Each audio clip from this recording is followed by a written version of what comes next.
Hofstra's Morning Wake-Up Call. Morning Wake-Up Call. Lively talk. Long Island life. National news. International issues. Through the minds and mouths of Hofstra students.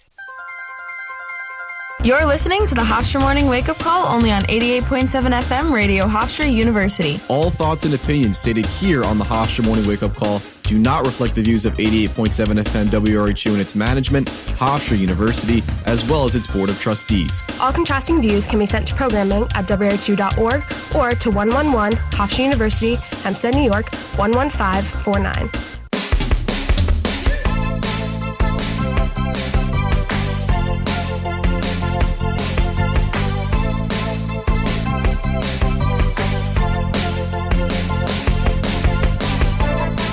Good morning, Long Island. You're listening to 88.7 FM Radio Hofstra University. This is the Friday edition of the Hofstra Morning Wake-Up Call, where we're talking Long Island life, national news, and international issues. I'm your host, Ashley Blum. Today I'm joined by my incredible crew, Alex Hoy, Cameron Bowden, Gabby Yanovitz, and Matt Fisher.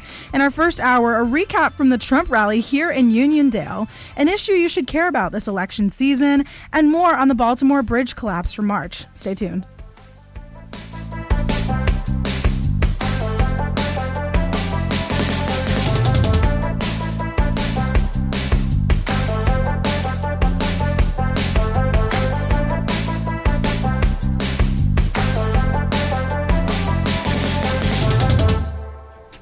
Good morning, friends. Yeah. Good morning. Ciao. We are back for another Friday. Can we all say welcome back, Matt?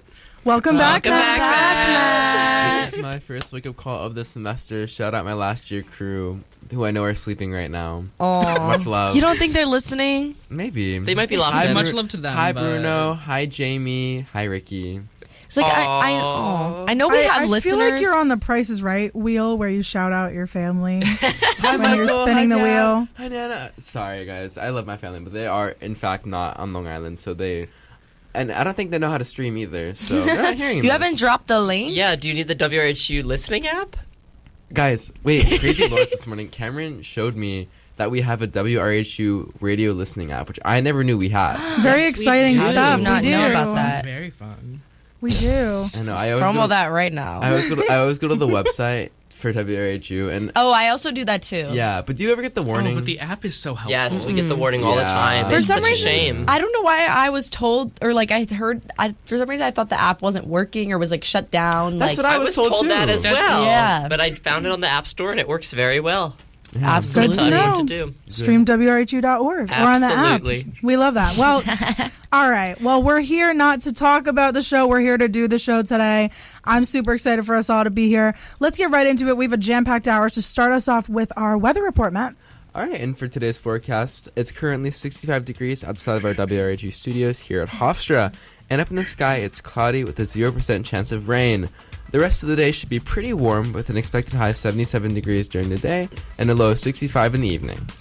0% chance of rain is what I like to see. Now, I have a trivia question. Trivia question for, it's not that hard, She's hopefully. giving us a pop quiz. A little pop Locking in. quiz. What significant weather-related thing is happening this weekend? The winter solstice, summer solstice, Winter solstice. The fall solstice? The fall, yes. It's called the fall Equinox. solstice. The fall equinox, September 22nd.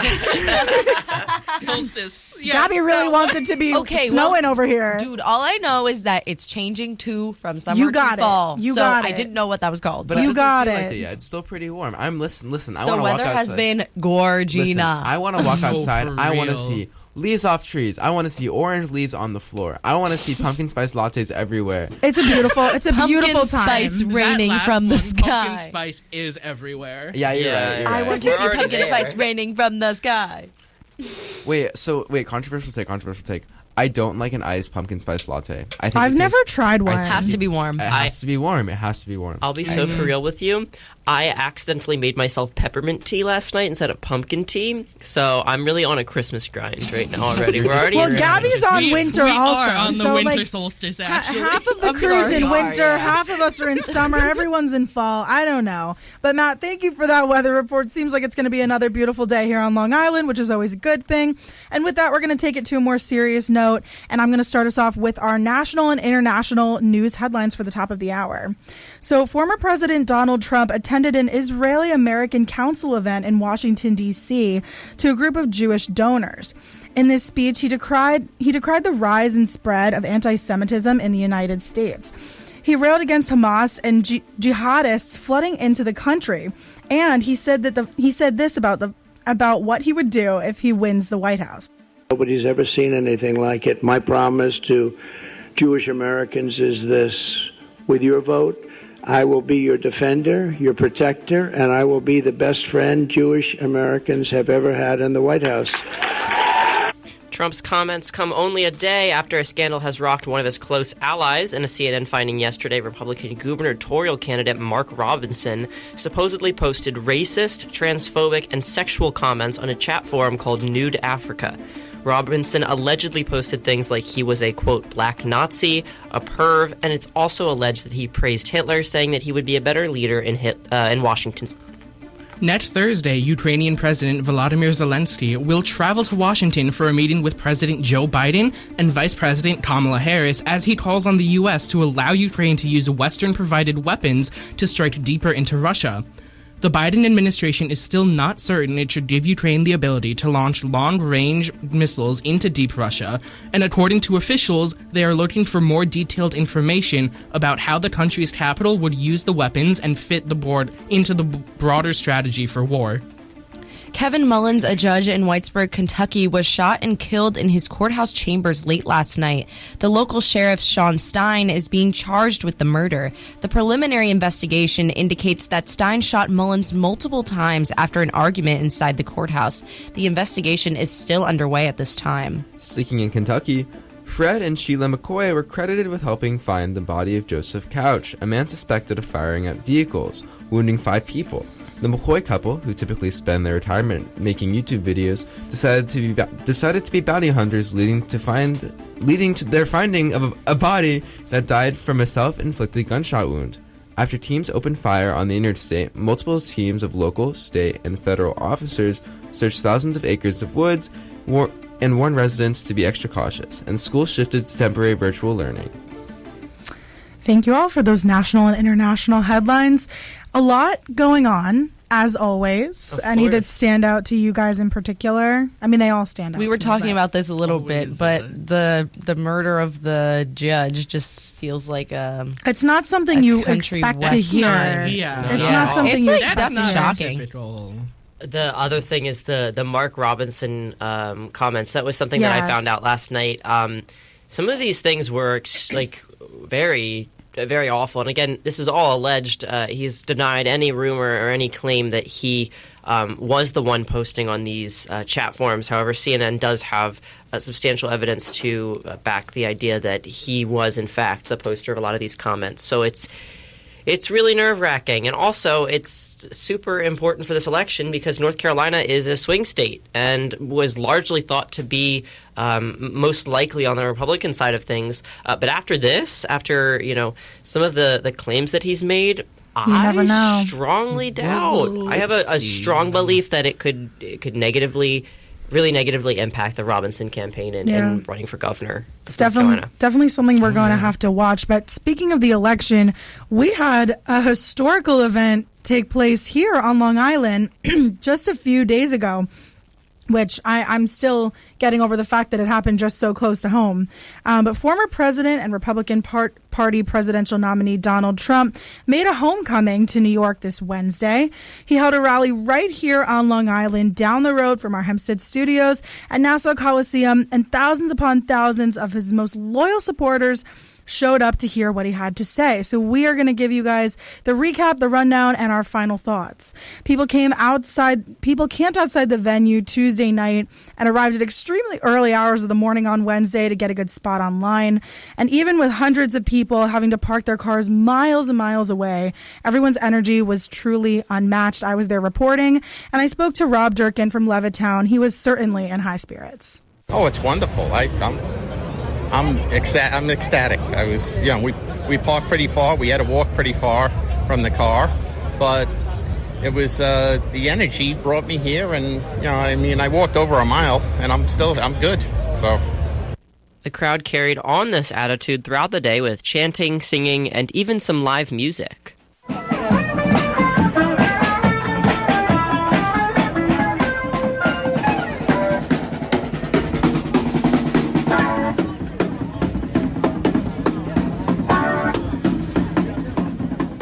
Although supporters were in a good state of mind, the second assassination attempt on Donald Trump that took place this past weekend was still on everyone's minds.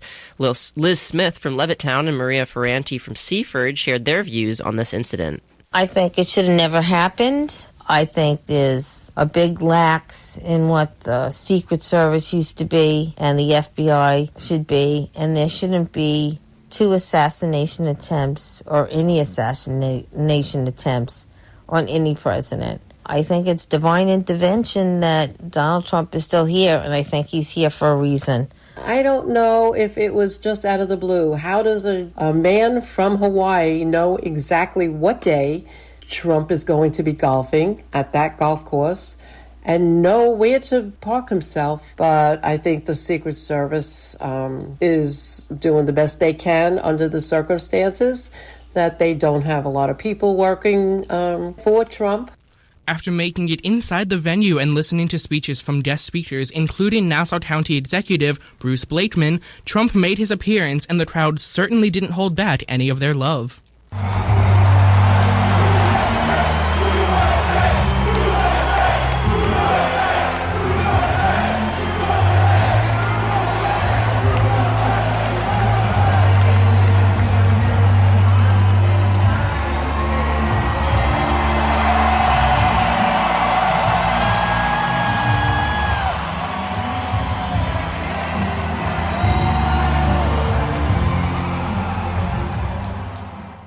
Throughout his speech, Trump spoke on many of the key issues voters will be considering this November. He highlighted some of his economic policies, including his plans to cut tax on tips, overtime, and Social Security. No tax on tips. So if you're a waitress, a caddy, a driver,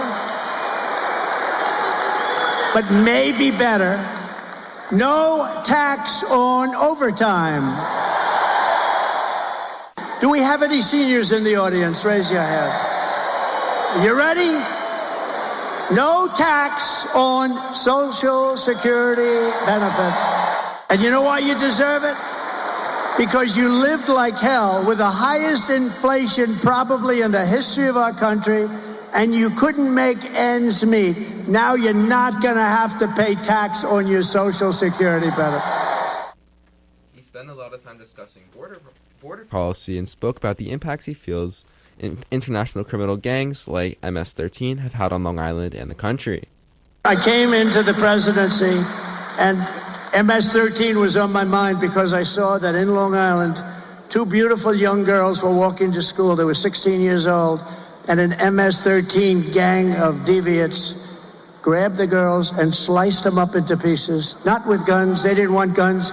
They killed the two girls. They sliced them into little pieces. And then I found out that things like that are happening all over, wherever they are. MS-13, the worst gang anywhere. The only thing good about that is they make our gangs look like very nice people. Trump spoke about improving New York's infrastructure and his plans to rebuild roads, highways, and eventually to renovate the subway system. He hit it even closer to home for Long Islanders when he made a special announcement regarding the 9/11 memorial. I am announcing tonight that as president, I will officially make the Ground Zero site at the World Trade Center a national monument, protected and maintained by the United States government, so that hallowed ground and the memory of those who perished there will be preserved for all time. As always, Trump ended his speech with a call to action for voters and a promise to his supporters. We will put America first, and we will take back our country, because together we will make America powerful again, make America wealthy again, make America healthy again, make America strong again, make America proud again, make America safe again, make America free again, and we will make America great again. Thank you very much. We love New York. Love New York. Thank you. Alrighty, so that concludes our recap for this rally that just took place. I want to get everybody's opinions. Did you guys listen in? Did you watch? Was anybody else there? I was there reporting since I was there from about 11:30 in the morning, and I waited online for about 6 hours. Wow! So it was quite talk to a lot of people. An experience. Yeah, I did get to speak to a lot of supporters, and it was definitely, no matter who you support in this election, it was definitely a historic moment to get to witness. And it was really cool that it was literally within walking distance of our campus here. I was also there in the morning, starting around noon, and then I left and I came back around 4 o'clock. So I wasn't there right when, the event was starting. But people were lined up like even from 12 o'clock, and then once I got back there around 4 o'clock, there was just swarms and swarms of people. So there was really quite the turnout. But what I was always thinking about while I was there and asking some people was that, New York is such a deep blue state. That's exactly where I was going to start. The election is very close. It's how many weeks away? 6 weeks now. 6 weeks. Yeah, we're less about than 6 weeks 50 away. days out. I really am still trying to figure out why Donald Trump would decide to come to a very blue state that New York, I don't know the last time New York has been a red state, if ever. So 1984 with Ronald Reagan was the last. Well, he opened his speech. The first minute of his speech, he thanked everybody, said he was happy to be back in New York, and said, we're going to turn the state red. Mm-hmm. So it was definitely a very bold statement coming out. And Long Island, yes, is a very, it depends on what county you're looking at. Yeah, it's pretty split, but there are a lot of people who lean more Republican on Long Island. But, New York has Manhattan, which is a very densely populated area with a lot of people who tend to lean blue. Yeah. So it's definitely interesting why he came here. Some people that I spoke to had different theories. A lot of people thought that it was because it was near multiple college campuses like Nassau Community College, Hofstra, and he was trying to get some younger voters on board. Okay. And there were a lot of Hofstra students in attendance, actually. Mm-hmm. There were, and I had friends that were there that were not even Republicans, but I think that regardless of what side of the coin you're on, exactly, if a presidential candidate, if they're this close, is throwing a rally less than 1,000 feet away from your school, you're curious, you're going to want to go. Absolutely. I didn't go personally. Well, let me just say, I also didn't go personally, but I was walking over by CV Star in that area of campus when it was happening that night, and you could hear it from there, too. Oh, really? Like, you didn't even have to go and see because it, there was a large crowd outside the Coliseum because they stopped letting people in. They reached capacity. They reached capacity. And weren't there people outside? They had these giant TV screens, and there were thousands upon thousands of people watching outside. People described it as like a carnival setting because, like, before the rally, there were food trucks, there were vendors, there were people selling shirts. And so those food trucks and vendors stayed throughout his speech. So for the people outside, they made it like a party, apparently. I wasn't out there, but that's what I heard from individuals when I asked them. You're like, yeah, I got inside, but these other people didn't, so I hope they had fun. Well, one thing, so first and foremost, I always use 538 votes for projections and stuff.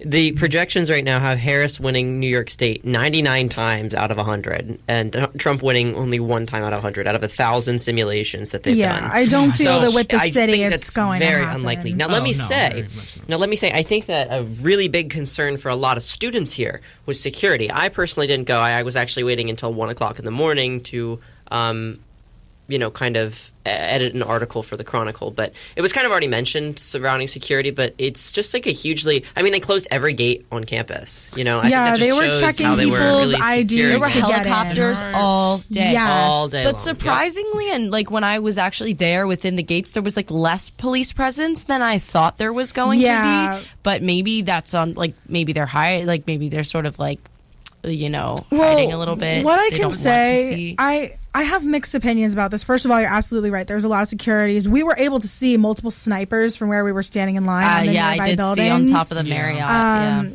And there was a parking garage nearby. They were up there as well. Helicopters. They had I don't know their official name, but like the New York State Park Rangers were there on horses and everything. It was very, very secure and well thought out. But what I thought was interesting is when I got online around 12, they have like the barricades to put people in line right outside the Coliseum, but eventually those stop. And obviously the line surpassed that. Mm-hmm. So what happened was they started just kind of like standing us in a line, and they did like a zigzag, like coil type line situation. If you've ever been to like a concert. Pieces. Yeah, like they literally are like, you stand here, you stand there. But there were no barricades or tape or rope or cones to show anyone where to go. So within a few hours, as the lines started getting more congested, the crowd started pushing together and forwards. And it was very, very scary because you hear all these stories about like crowd trampling and things of that nature, and nothing like that happened. Yeah. But thankfully. For me, who was standing in line, thankfully. Especially with the capacity of the Coliseum being so much less than there were way more people there than what they could fit in the Coliseum. And so the crowd started like pushing forward, and before we were standing with at least like a 6 feet distance apart from each other, we were shoulder to shoulder within a few hours. And people were asking law enforcement, can you help like get us back in line? Like, can you kind of regulate the situation? And they said, we're only here if a fight breaks out. They used the word pandemonium. They said, we're only here if pandemonium cuts loose. And that frustrated a lot of people. Because they feel that a lot of their job is also crowd control. But it could have just been those particular officers. I'm not exactly sure. Everyone has their own jobs and tasks that they're assigned to. But that was something that I noticed that definitely made people a little uneasy. There were actually multiple medical emergencies as well while I was standing in the crowd. Oh, gosh. Of people fainting from heat exhaustion. So they had the paramedics on scene as well. So it was definitely a little bit more intense than you may think. But to be able to be in there, it was worth the wait to be able to see history like that. Yeah, I mean, I think the biggest thing with being a journalist is that you're the one documenting history, right? And when you have the opportunity to, you have to take it. You right? won't pass that and up. that's like when I went to the DNC back in August. That's a lot of the mentality that I had was I'm very much documenting. I went to the DNC, Matt Fisher. Yes, she did. Yes, she did. Of course, you did. But that was a lot of like the mentality behind like working at like going to the DNC and doing the reporting was like I'm the one reporting history. So having it happen right in our backyard and having so many WRHU people want to be like, let's do it, like stepping up. I think there was I want to say there was like 7 or 8 WRHU people or WRHU reporters who went. Yeah, well, actually, I was gonna. Did you go independently or you went representing WRHU? So WRHU did not have official media credentials to this event. So we went as observers, and we were just able to speak to voters and document as much as we could. So a lot of the voters were outside, though. Correct? It was outside the center. Yeah, it was outside. We, obviously were respectful of the press that were there, and didn't bring any equipment that would get in the way or anything like that. No stepping on anyone's toes. Absolutely, yes, We were just there to witness, be flies on the wall, and speak to voters whenever we could, and it was a really great experience. But I want to ask you guys, for those of you who listen, which I'm hoping is all of us for at least one part or another, we had some bites there that we just played of some key moments in his speech. What did you guys feel about what he said? Do you think that he accomplished what he came here to do? Do you think that he could swing any independents in New York, even though he may not win the vote? So I think, number one, the biggest thing that he mentioned was this. He mentioned Springfield, Ohio, which again was brought up in an earlier presidential debate on the ABC presidential debate. Was it last week? Wow, it was only a week ago. September 10th. Oh my goodness, yeah, it was only a week ago. Anyways, he brought up this idea of Haitian immigrants eating dogs and cats in Chicago, right? And then that led to a lot of pushback from across the United States. So rather than addressing the Haitian immigrants in Springfield, Ohio, he mentioned the Mexican immigrants instead. He railed against students who are Spanish speaking who need translators and like other nuanced aspects of immigration and the impacts that it has on like schooling and stuff. So it was really interesting to see historically a man who doesn't back down from his comments, kind of a little bit back down from his comments, if that makes sense. Yeah, it was definitely interesting to see, and I will say he spent a lot of time, as I think a lot of people expected, he spent a lot of time talking about the border and border security and immigration. But I was going to ask you, how long did the entire rally go on? His speech was about an hour and a half. Okay. But they had multiple speakers come out before him, starting around, I want to say 4:30. Oh, wow. Okay. So they had speakers who would do like a 10-minute speech, a little break, then another 10-15-minute speech, then a break. Is it true that people were leaving midway through the speech? I wanted to talk about that. ask. This is the objective consensus. I did not see people leaving. Okay. I did not. I saw maybe like a few people from each section, but it is not what Harris made it out to be in the debate, saying that like crowds of people were flocking out of his debate. Everybody was very much invested. I didn't see people like really chatting amongst themselves or going on their phone or leaving to go get food. Well, they stopped selling food when he comes out, but I saw everybody very invested and paying attention, just like from an objective fly on the wall who was kind of just watching. I did not see anybody getting up. Interesting. What did happen is I was sitting up kind of in the 300s, and there was an issue with the PA system for some reason, which is not, I mean, it just happens, like tech happens, but he sounded kind of like underwater, like there was a pretty bad echo. So people were leaving from the upper sections and flocking down to the lower sections is what I saw. Oh, so everybody was kind of standing around the lower sections to be able to hear him. And I did the same. I went down further because I wasn't able to hear, but I didn't see anybody leave. You know, in regards to, as we were saying before, him discussing immigration, we played that bite about him speaking about MS-13. And as a Long Islander who's been here my whole life, I can say that it is a scary thing. So I appreciate that he had addressed that. Obviously, not all of the comments that he made in his speech are objective. But I think that it was nice that he really tied a lot of his speech back to Long Island and New York. I think that's important. Yeah, and I think obviously being his home is probably a big role in that. I mean, like, I'm going to say it. I think that his idea that he's going to be able to take back New York and make it a red state, I think is unfounded. I think it's unrealistic. It's unrealistic, exactly. Yeah. So I doubt that anything like that's going to happen. But the good question is, is it going to take from any Democratic voters who are disillusioned? Like, I think it's not so much is he going to win the state, it's more so how much is Kamala Harris going to lose. Yeah, because as a result they were also talking about that he came to also endorse like D'Esposito, like running in this area. So it could be less of him and like just getting Republican voters like locally to vote to have like, you know, Republican congressmen and people in this area, in this district representing from a red perspective.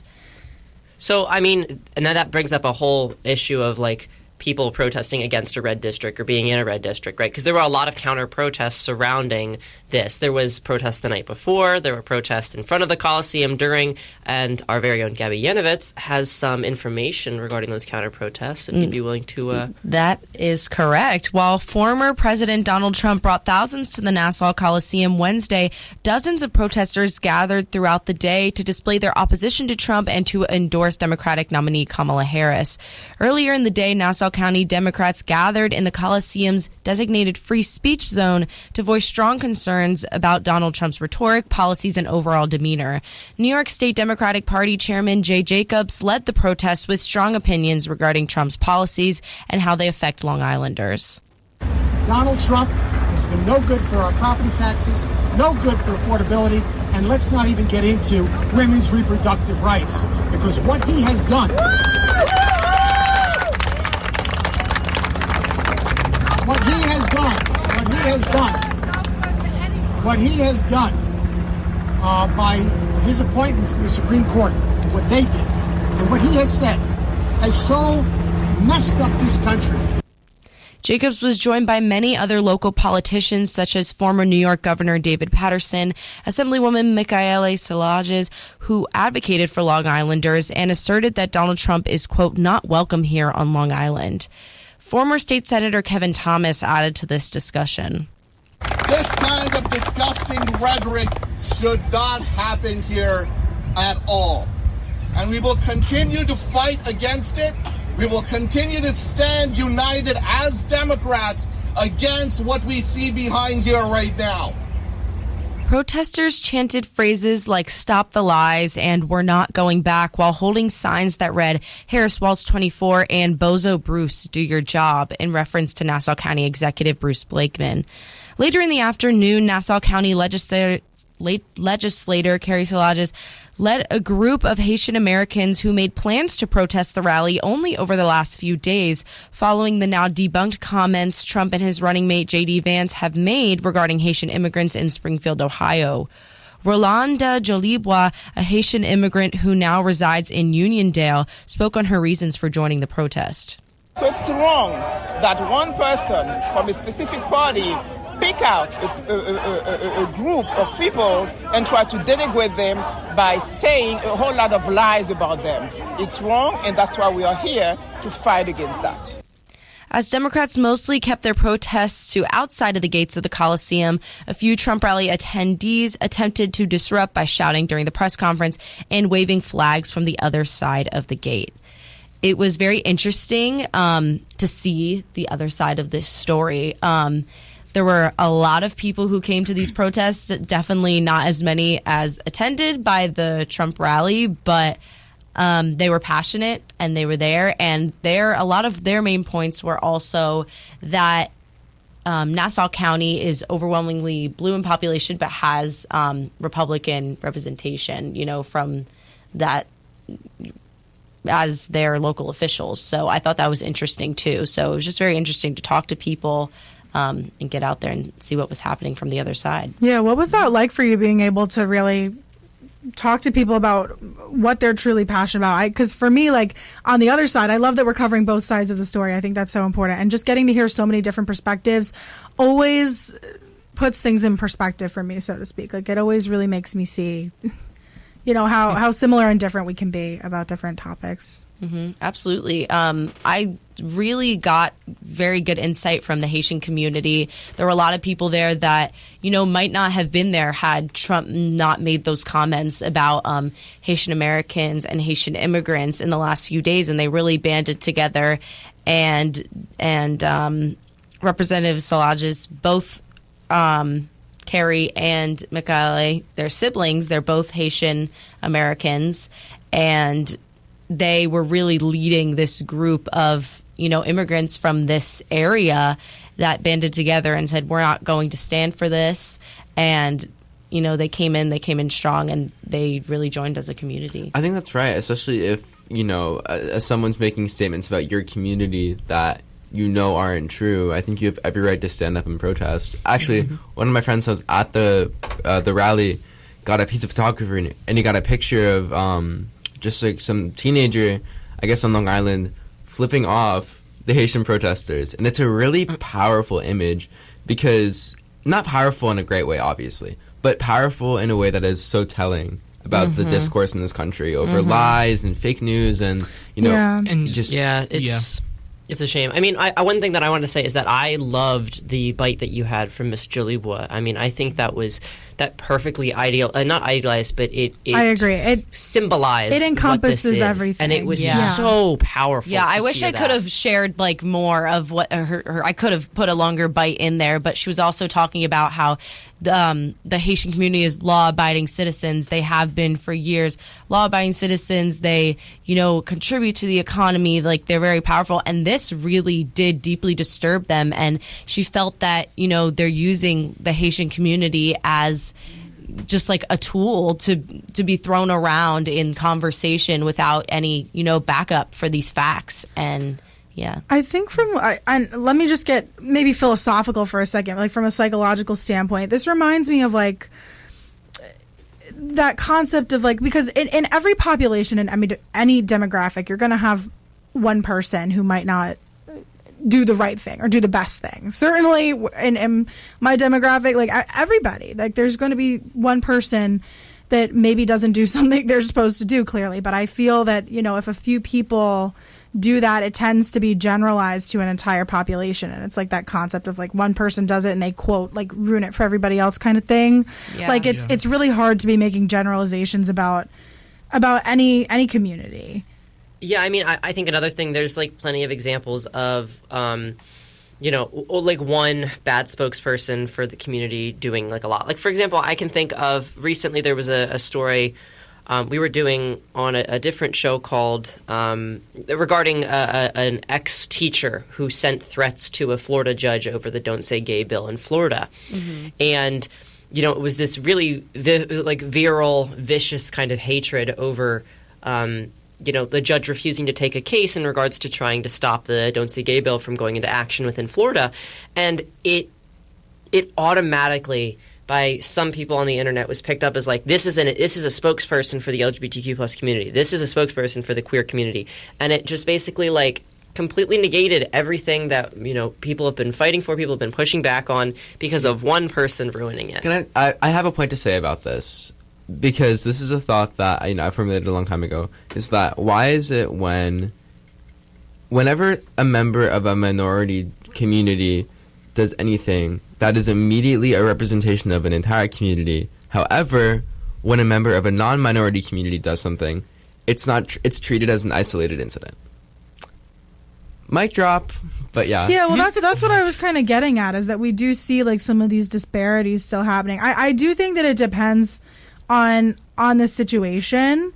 Like it depends on what group. Are you going by like ethnicity and things like that, or are you going like, for example, like political party?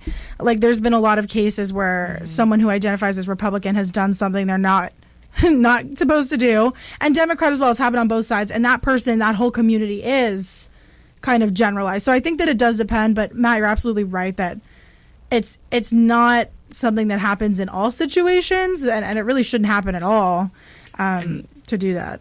And kind of going off of that too, there are some incidents where someone from like the non-minority group will do something wrong, but then the minority group will still get blamed for it. Yeah. One thing I'm thinking of, like the backlash that falls back on them. One of the incidents I'm thinking of is I saw a video the other day where someone was trying to like interrupt this news broadcast, and the reporter was getting backlash for it, for kind of like keeping their hand out and making them like not get in their shot, like not interrupt the broadcast basically. And people were like, why did you do that? Like let them get their airtime, like the person trying to get on camera. But that's not what they were there for. They're there to like report on this event that was happening, and someone was trying to interrupt them to like get their 30 seconds of fame or whatever. So it's just too many incidents similar to that just don't happen, and that not that they don't happen enough, that don't get as much attention as they do, so that things can change. Yeah. Well, there were certainly a lot of individuals who were protesting for causes that they're very, very passionate about, for themselves, for their communities.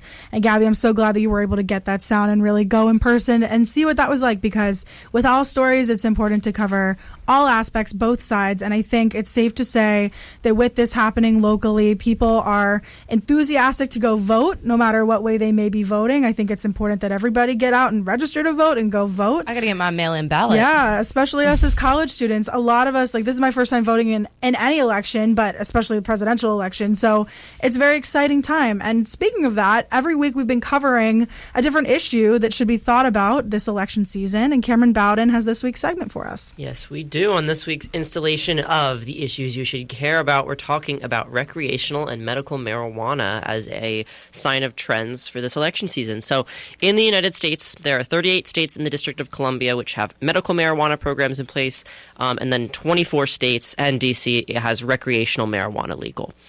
This election season, ballot measures in Florida, North Dakota, and South Dakota have explicit mentions of legalizing recreational weed use within their state. And both candidates this election cycle have expressed a desire to decriminalize the use of pot to a lesser scheduled drug. Here is former President Trump and Vice President Kamala Harris on legalizing marijuana. Well, as we legalize it, I start to agree a lot more because, it's being illegalized all over the country. Florida has something coming up. I'll be making a statement about that fairly soon.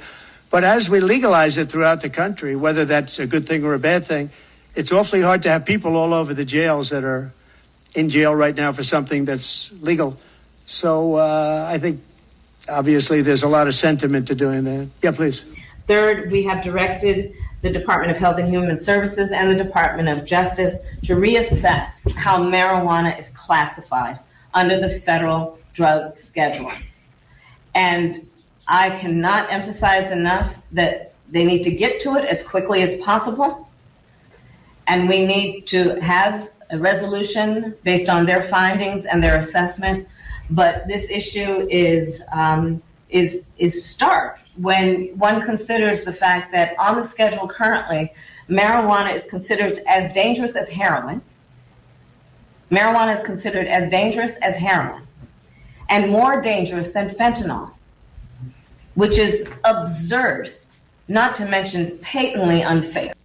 Recent polls established in May have found that cannabis is actually used more frequently on a daily use than alcohol is in this country. And currently, cannabis is still a Schedule I drug federally alongside many other illicit drugs like LSD and heroin. Now, advocates for legalized cannabis say that it's far less harmful and dangerous than other Schedule I drugs and as a result should rest at a Schedule II or III drug. However, some cannabis specialists think that this haste in legalizing marijuana presents many dangerous precedents, especially considering how dangerous modern-day cannabis is. For more on that, we go to an interview that I had with Dr. Kenneth Finn, a renowned pain medicine specialist who's been involved in numerous different teams regarding cannabis legalization in the country, including in Colorado, where he was on the governor's task force for Amendment 64. My name is Ken Finn. I'm actually from the New York City area, so it's kind of my own stopping grounds. I've been practicing pain medicine in Colorado Springs since 1994, board certified in physical medicine and rehabilitation, pain medicine and pain management. I'm certified in cannabis science through the University of Colorado, and I'm a volunteer clinical instructor at the University of Colorado Medical School, Colorado Springs branch. I'm the former president of the American Board of Pain Medicine. I served on their exam council for over 20 years. I actually served on Colorado Governor's Task Force for Amendment 64, which legalized marijuana for recreational use, on the Consumer Safety and Social Issues Work Group. And I served 4 years on Colorado's Medical Marijuana Scientific Advisory Council. And I've been an invited speaker to the United Nations Commission on Narcotic Drugs in Vienna, March of last year, and I've testified at the Canadian Senate on their marijuana bill as well as the New York General Assembly, and I speak internationally to the health impacts on marijuana, including being an invited speaker to the Mayo Clinic, Royal College of Surgeons, UCLA VA Medical Center, Texas Medical Society, among many others. Marijuana is often a very hot-button issue when it comes to elections and politics, specifically because of the stigma surrounding its use. Would you be willing to provide WRHU's listeners some context surrounding where we are with marijuana use within the country? Well, marijuana, from my perspective, has created a huge public health and safety concern. It really is not about personal choice. I mean, I really don't care if people want to use. My job as a scientist and as a physician and an international subject matter expert on this is to educate people on the risks of using cannabis for whatever reason they want, either recreationally or medicinally. Currently, the science as it relates to cannabis as medicine is pretty weak. There really are no good scientific data in terms of supporting its use for really any medical condition, particularly raw cannabis or dispensary cannabis. We already have FDA-approved synthetic THC, and we have FDA-approved CBD in the form of Epidiolex, and THC is dronabinol. They have specific indications. So the raw cannabis from the dispensary is fraught with a lot of problems in terms of contamination with heavy metals, pesticides, fungus, etc. So I'm very concerned about people that are using something or a substance that may cause them harm, because frequently what is in the product is not necessarily what's on the label, and vice versa. 24 states across the U.S., including the District of Columbia, have legalized adult recreational use of marijuana, and this election cycle it's on the ballot in 3 states, North and South Dakota, as well as Florida. Based on past trends, what do you see happening surrounding marijuana on those, in specific to those ballot measures, but also just in this election cycle? Well, I actually do a lot of work with state legislators. In particular, I've been working with the state leaders in South Dakota. And what happened in the original states like California, Colorado, Washington, and Oregon, we had what we would describe as unintended consequences. We didn't know that kids were going to get poisoned. We didn't know there was going to be more driving-related fatalities surrounding marijuana use. We didn't know that our roads were going to be more unsafe. We didn't know that there's going to be increased hospital utilization for medical conditions related to marijuana use. So when I work with these states, I tell them that they can't claim ignorance. These things will happen in your state if you go down this road. Is that my decision to say no or not, to do or not to do this? I just tell them, this is what we know, this is what's going to happen, and you need to prepare yourself for these consequences because you can't claim ignorance. These things have happened in every single state that's gone down that road. Could you speak on some of the struggles that you see when it comes to fights surrounding legalizing weed use across the country? Yeah, I find it very interesting. It's so polarizing.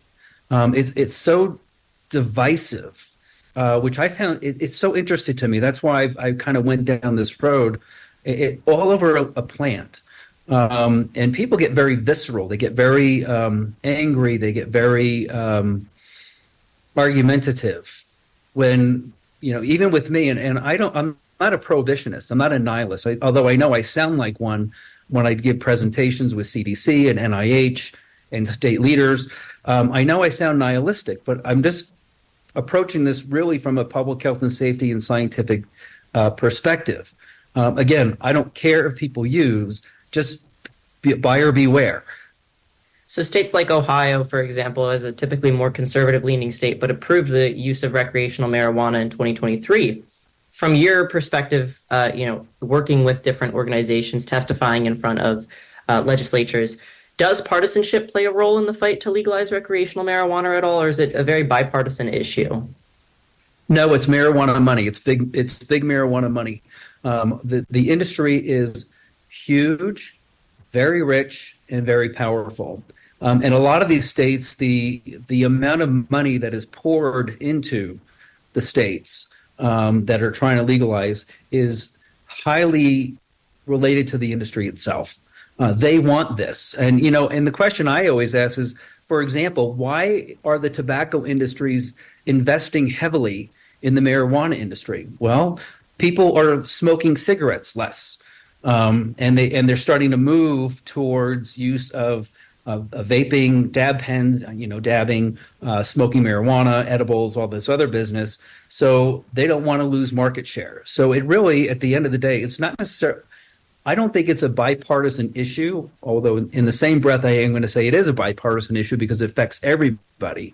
But when you look at the numbers, the people that are pushing back on legalization are far outstripped financially by big marijuana. They have billions of dollars to fight and lobby. I'm interested. What are some regulatory practices that you feel need to be adopted in order to curb the ease of access or, the use of these now far more potent and far more dangerous products? I think there needs to be a massive educational campaign. I think we did a good job with tobacco. Again, I don't tell people you're a bad person because you smoke cigarettes.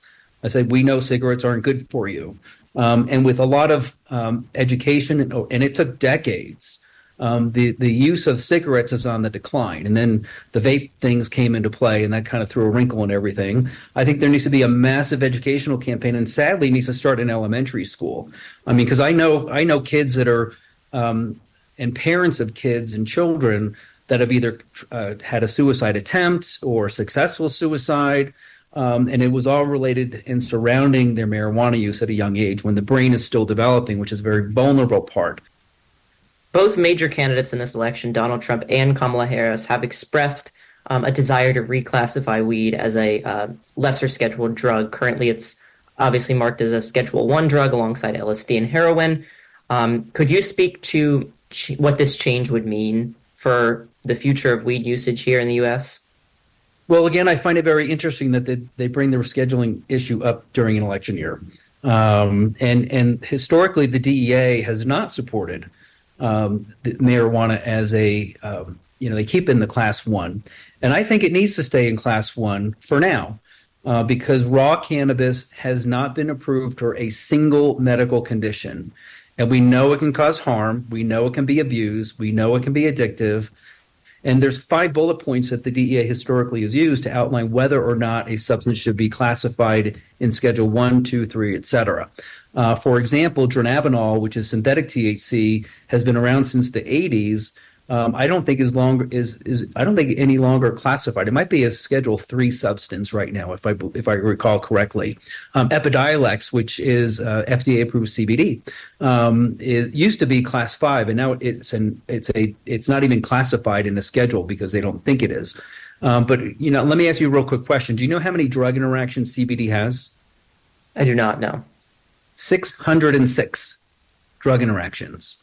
And that's what I counsel my patients on. And they have drug interactions with things like Tylenol, with ibuprofen. A lot of over-the-counter medications have an interaction with CBD, which is not psychoactive. But if you actually go to the Epidiolex website, which is pure FDA-approved CBD, plant-based, and you look at warnings and precautions, the first 3 things you see are liver damage, suicidal behavior, and sedation. So these things are not benign. And then you get into the world of the dispensary CBDs. The product integrity is a huge problem for me because very often what's in the bottle is not what's on the label and vice versa, like I mentioned earlier. So I tell my patients, buyer beware. If you want to use this, be careful because you may have a problem. And I drug test patients of mine that are on chronic opioids, and they test positive for THC. And I call them and I say, hey, what's going on here? And they say, well, I'm using a CBD product. I said, well, bring the product in. I look at the label, and there's a lot more THC in the product than they think there is. And I live in a very highly military penetrant community, and people that may be using what they think is CBD is actually THC, and they can lose their military career. There have been teachers that have lost their job because of THC positivity when they really thought they were using a CBD product. So there's a lot of moving parts in this space. I think people really, don't believe me. Do the research yourself. And I wish I was wrong. I mean, I've been publicly speaking on this for over 15 years, and I honestly wished I was wrong because I would crawl under a rock and disappear. But so far, I've not been wrong. And I think the public health implications are getting worse over time, just like the legal drugs we already have. They cause a lot of societal problems. And marijuana is following the same path. Thank you so much to Dr. Finn for that interview. So the first thing that I want to obviously say is that I was completely unaware of this kind of big lobbying industry behind it. I fully believed, when I heard that medical marijuana programs were being passed across the country, I fully thought that there was very strict science behind it. And the way that Dr. Finn explained it was that it's become the product has become so potent and so dangerous nowadays that it's creating a massive mental health issue, or not even mental health issue, but just a public health issue. I mean, you have issues of suicidal ideation, issues of, psychosis and liver damage. You have a bunch of different things that are really impacted.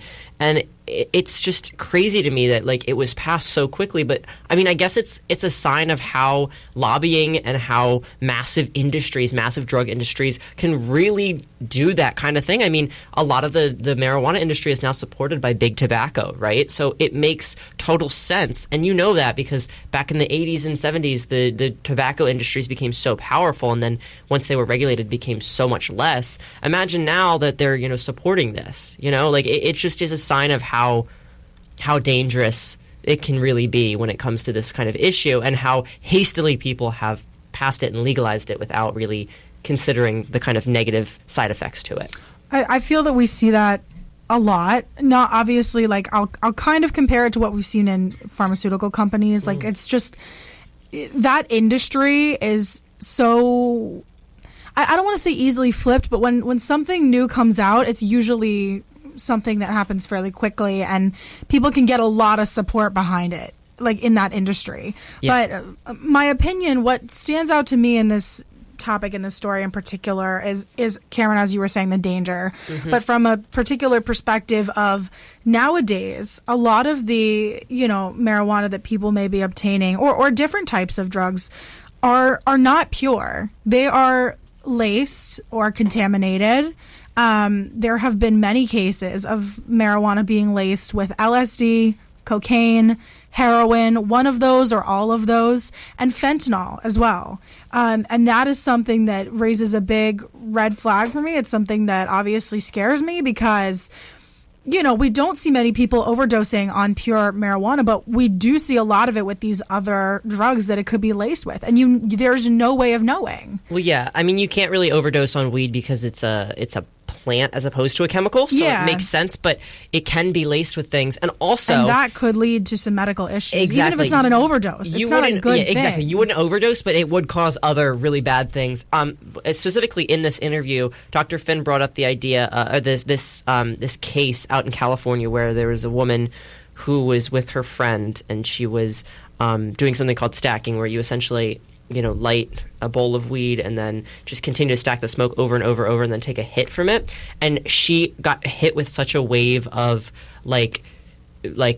basically just pure smoke, right? Mm-hmm. That she became psychotic and ended up killing her friend, stabbed her friend 108 times. And she got no jail time because it was related to drug issues. Wow. And then she went on Dr. Phil and she went and railed against all of, the cannabis industry and how dangerous it is. And it's very real. It's a very real threat. And we're seeing it more and more where people will consume marijuana and then lead to really negative effects like suicidal ideation and suicide attempts. And it's really a shame about how quickly and how easily it's been passed. If it is laced, first of all, even if hopefully nothing bad happens, if it is laced with something, but you don't know what you're putting in your body. Yeah. And that's never a good thing. I would never want to... Well, what I saw on TikTok is that there's this ad that they're running with this company that they make a fentanyl drug test kit. And they immediately open up the ad by saying, "We're not cops. We want you to stay alive." And I think that is the rhetoric that should be surrounding drug use. That's fair. I think there should be That's more. fair. Mm-hmm. And another thing is he said product security, or not product security, but product. I forget what the exact phrase was, but making sure that the product that's on the label is actually there and that's not regulated. I want to now. add on what Matt said very briefly. I think that recreational marijuana use is inevitable among our generation, among people. We know it's happening. And it helps some people. It really does. Right. does. So I think big making point. it safe, regulated in a way of making it safe and making sure that, it's not laced with chemicals or other drugs or fentanyl. I think that should be a priority. Yeah. Absolutely. I think, another great issue, Cameron, that you brought up, something that everybody is definitely thinking about, maybe not as much as, say, the economy, but it's definitely something that we need to take a look at because it does affect a lot of people. So, Cameron, thank you for that interview. And with that, we're going to round out our first hour by giving you all an update on the Baltimore Bridge collapse with Matt Fisher. On Wednesday, the U.S. Department alleged in a lawsuit that the owner and manager of the cargo ship that caused the deadly Baltimore Bridge collapse recklessly cut corners and ignored known electrical problems on the vessel. The lawsuit filed in Maryland seeks to recover more than $1 million the government spent clearing the underwater debris to reopen the city's port. Principal Deputy Associate Attorney General Benjamin Miser says that the harm caused by the collapse exceeded more than just structural damage. In addition to the tragic loss of life, the destruction of the Francis Scott Key Bridge severely disrupted the economy of Baltimore and affected the entire nation. The Justice Department alleges that the electrical and mechanical system on the ship were, quote, jerry-rigged and improperly maintained, resulting in the power outage that occurred before the ship crashed into one of the support columns of the Francis Scott Key Bridge in March. The bridge collapse ended the lives of 6 construction workers working on the bridge at the time of the impact. According to the lawsuit against Dolly owner Grace Ocean Private Limited Company and manager Synergy Marine Group, the tragedy would have been entirely avoidable if not for the company's decision to place an unprepared crew on an objectively unseaworthy vessel. In the lawsuit, Miser also outlined how American taxpayers should not be responsible for paying the damages. The United States spent more than $100 million responding to this disaster, to clear the channel and to reopen the port of Baltimore. Those costs should be borne by the ship's owner and operator, not the American taxpayer. Grace Ocean spokesperson Daryl Wilson says the owner and manager have no comment on the claim's merits, but look forward to their day in court to set the record straight. I thought that this was very interesting because I remember when the whole bridge situation happened, and a little side note, that bridge is the bridge that my dad and I would normally cross. Oh, really? When we're driving from Georgia. So that hits close to home. Yeah, it hit close to home because I'm from Baltimore. Yeah, even closer to your home. So are you you too, Alex. Wait, what part? 30 minutes away. Oh my from gosh. Baltimore. Wait, we'll have to talk about this in a little bit.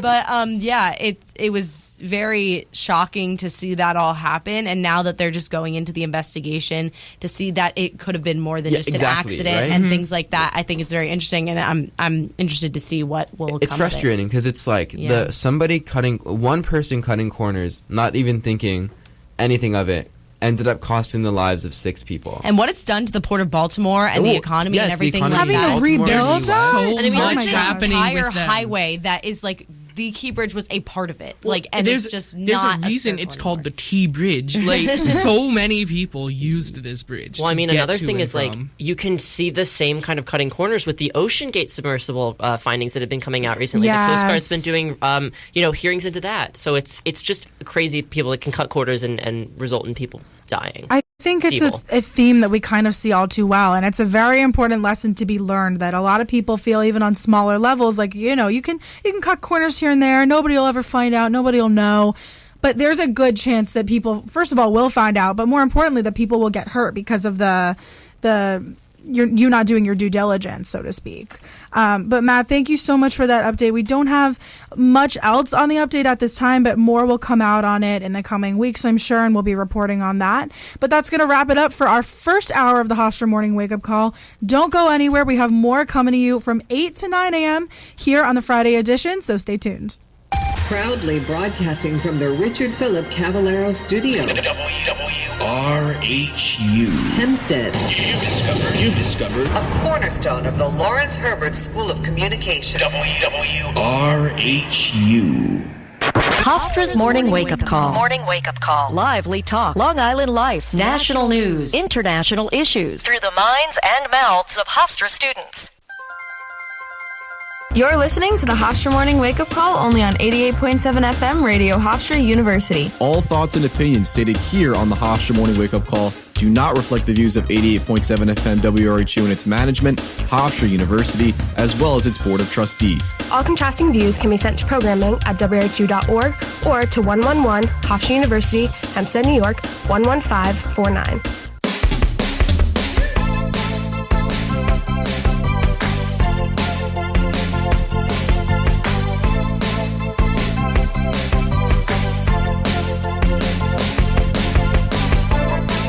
Thank you all for joining us here on 88.7 FM Radio Hofstra University. We're into hour 2 of today's morning wake-up call, where we're talking Long Island life, national news, and international issues. I'm your host, Cameron Bowden, joined by Ashley Blum, Alex Hoy, Gabby Yanovitz, and Matt Fisher. In the second hour, school threats in Northport, the FTC finds social media has been surveilling its users, and another influenced interview with Jordan Elliott. Stay tuned.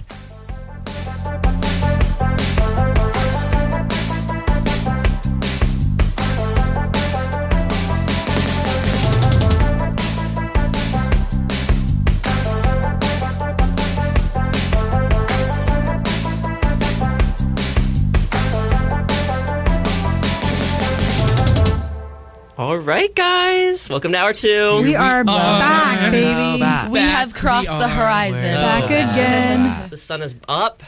It is nice. It is morning. We are here at 88.7 FM Radio Hofstra University, ready. Where else would I rather be? I don't know about Nowhere. you guys. I don't know about you guys, but I need a big, fat iced coffee from Dunkin' right now.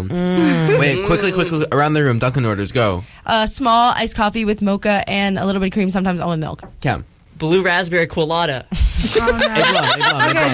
This is really specific, but it has to be one of the Dunkin' Donuts with the Baskin Robbins there, because I get an Oreo cappuccino glass with coffee and Oreo ice cream. It's like a milkshake with coffee. Tell me you had that in for it. breakfast. No, not today. Okay, well, we don't have a Baskin Robbins on campus, unfortunately. We have a lot, but that's not one of the things we have. One nearby. Iced coffee with caramel and just a little bit of the unsweetened vanilla. Okay, wait. Mine's similar. I normally get I get a cold brew, but I get half and half creamer. That's so basic.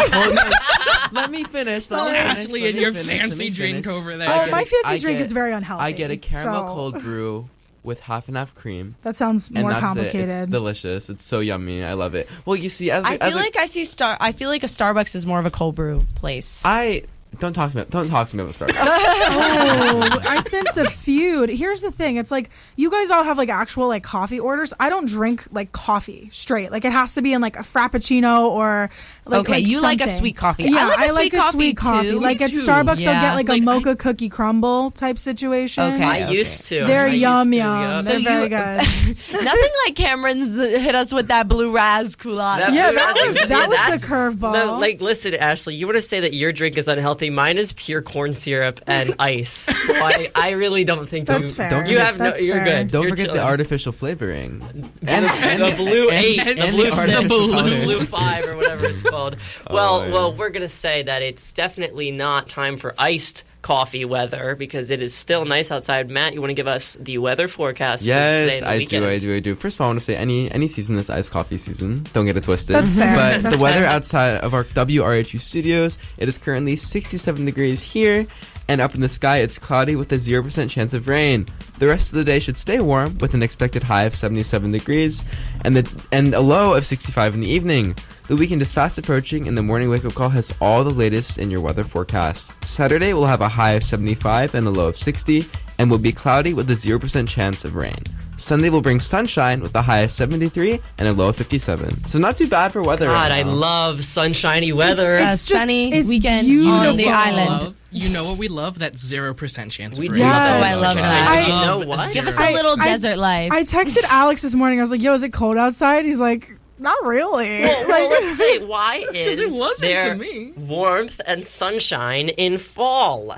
I want a nice little chilly. I want a chilly breeze in the air. I want some leaves to fall down. Actually, yesterday, 2 leaves fell into my pizza. Oh wow! It's all Maybe fun. that's good Into luck. your pizza? It's still Into it. summer. You guys are forgetting. It's still summer for 2 more days, technically. Technically, It's all fun and games till you walk out of your dorm and you get hit in the face with that cold air in the morning. I'm telling you, any college student in like the Northeast or anywhere where it's cold yeah, knows that it's feeling. all fun and games till Oh, you're you hit trudging through the mid-October. wind and the snow and the rain Oh, and your but I boots love and the your snow. coat. Oh my I God. love No. the snow. You come to a morning wake-up Walking call through in December. campus. That's not cute. It's I not Walking through can't this wait. campus I in the drive. rain. Oh. Can I hitch a ride with you when Yeah, you I mean, drive in the hey winter? guys, if you're at Nassau Hall, I'll give you a ride over. We're gonna all go visit Cameron. Exactly. Well, We but all like, walked just to snow Cameron is so before much the more fun. Like you're like, oh my God, it's so cold. Go all make snow angels. Exactly. Make snow angels, I make hate snowmen snow. out in the court. How dare dare you. you? I'm from Georgia. How dare you? If I hated snow, why would I decide to come to college on Long Island? Well, yeah, no, snow That's is fair. very center to the Northeast. So let's get into some local headlines here in Long Island, shall we?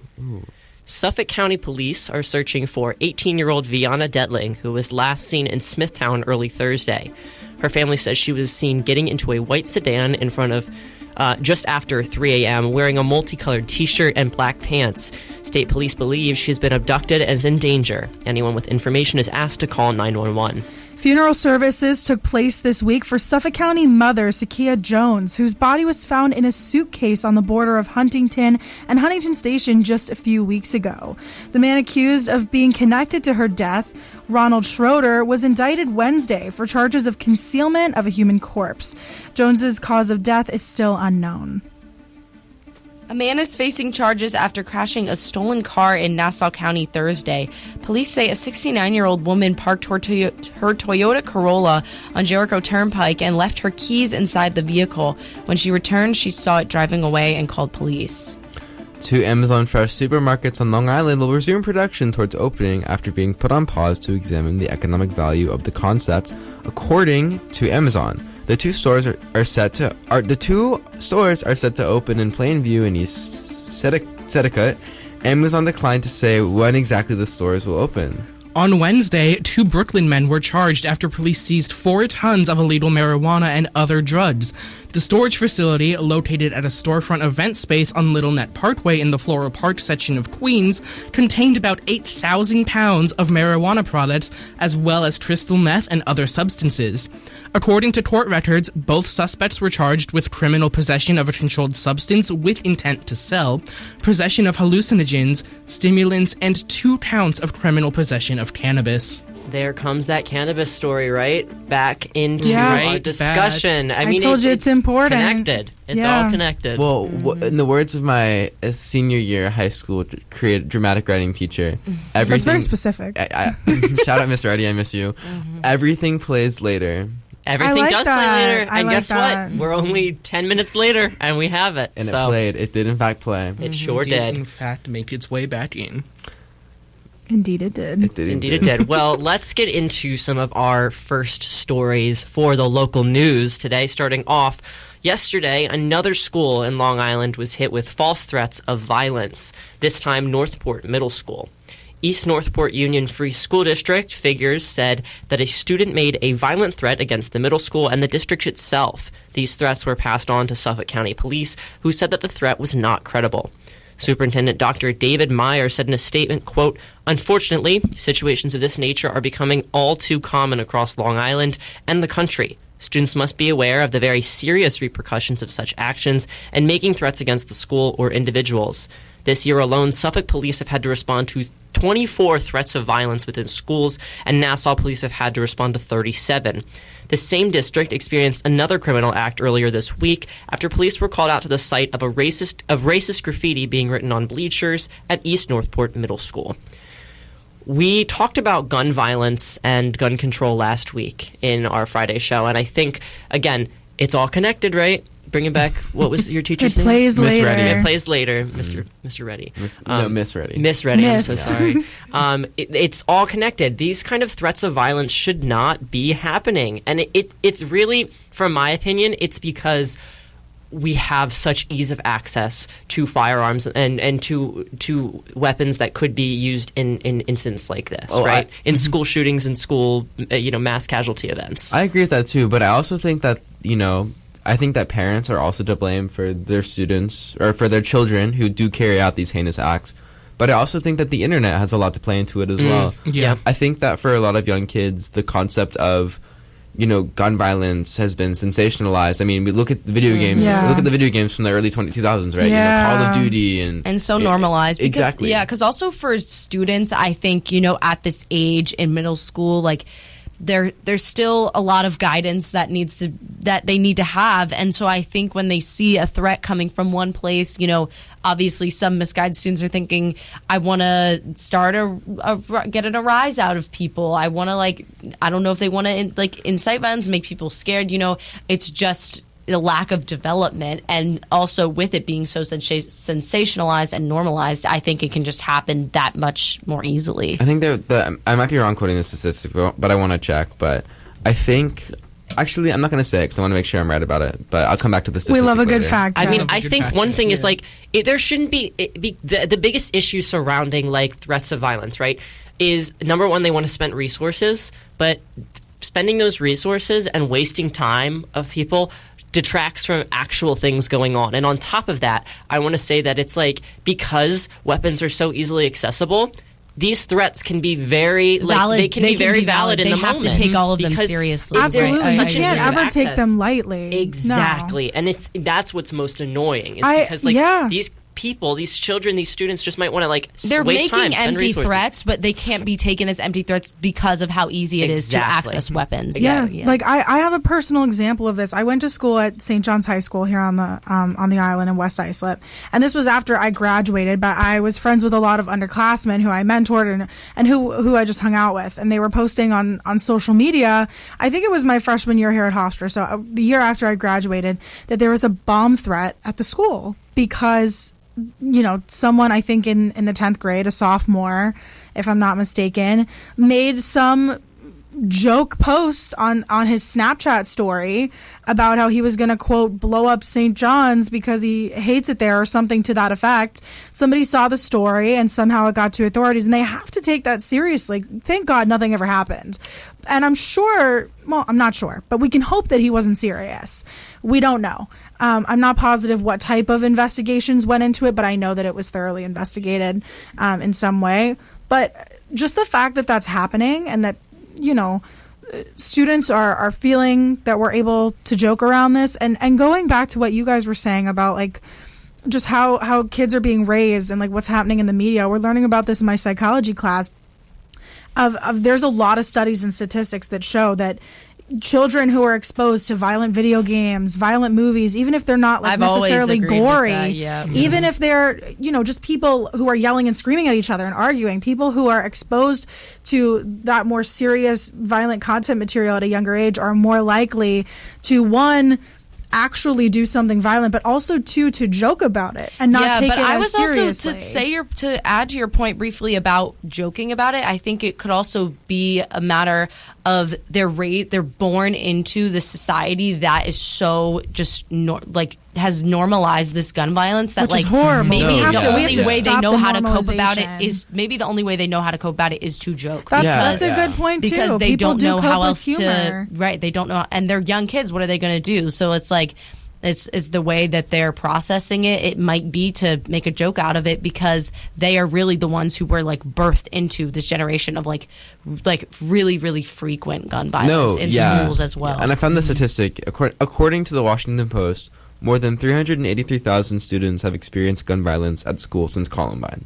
That's Wow. crazy. That is insane. And that number should be 0 in an ideal world. It's horrible that there's even one. And if you actually compare it to other countries, I don't have the specifics, but I know that it's far less. Like I think the U.S. is like it's a real epidemic in the U.S. Right, yes. It really is something, and sadly, the country has kind of quote become known for it in a way, like air quotes, like.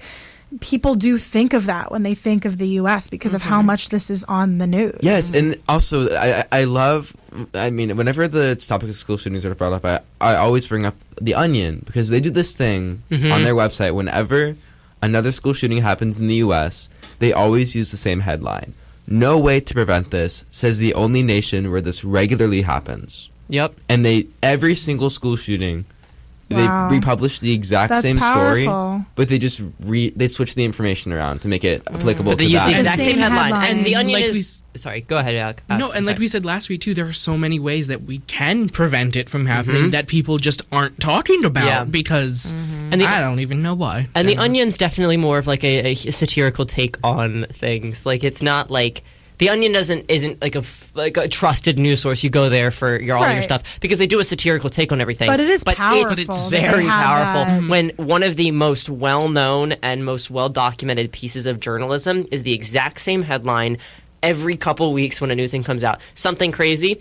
1 in every 130 K through 12 students will experience gun violence. Oh my God. Yeah.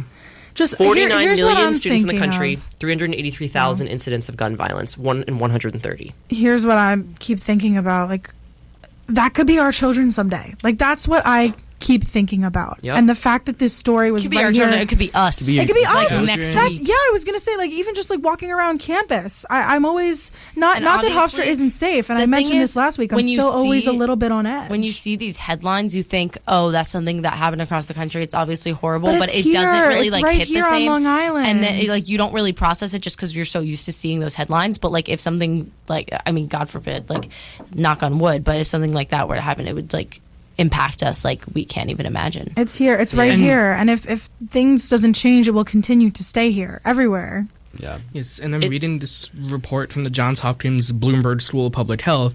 And keep in mind, this is still provisional data from last year in 2023, but they're saying that the CDC data shows that there was a gun violence claimed 46,728 lives, which is also marking the third highest number of gun-related deaths to ever be recorded in the United States. It was still, that was apparently a 3% decline from 2022, but it's still, with that number being the third highest, it's way too high. Yeah, absolutely. Sorry, Cameron. I just want to add to the statistics. Another angle you could take is that gun violence is ranked among one of the highest causes of suicide in young people in the United States. Mm-hmm. Wow. That's a whole nother topic, but that's something that we learned about in my community health class from academic literature, and it's really another shocking statistic, which could open up a whole nother conversation. But Cameron, you were saying before. Yeah, there was just, I mentioned how 1 in 130 K through 12 students will experience violence. If you factor in college age students too, that number only goes up to 1 in 180 people will experience gun violence at some point in their all of college education. students. That is every. And there are a lot of college There students. are, exactly. 11.9 or 19 million students, attending colleges and universities. This was obviously all based around fall 2022, so that number could even be, higher. Be higher. So I think it would be.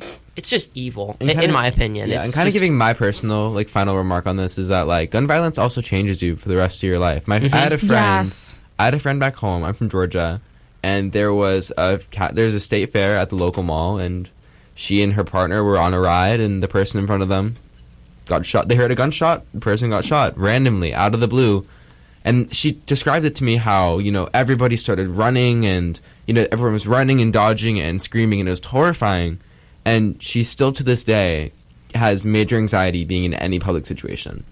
And that's because that one instance changes your life. I would too. Well, imagine wanting to go to one of the places where you should feel most safe, which is school, and then never wanting to be able to never wanting to return to that because of what Do you happened. remember even there were a lot of my friends and people who I follow on social media from Long Island. There was an incident, I don't know if you guys remember this, I'm not sure exactly when it was last year, at Roosevelt Field Mall, where people thought that shots were fired, but it was really someone fighting who knocked over a chair and got a little bit violent. Yeah. But people are still terrified from that. There was trampling happening, running, and even just situations people are so on edge that even if it doesn't happen, people are just so scared. It's just... And it should never be that way. It's awful. It really is. But I mean, we this conversation could go on forever, and there just needs to be a very clear point made that this is not okay, right? It's not okay anywhere, and absolutely not. There needs to be some legislation, and things need to be taken more seriously. But we're going to stay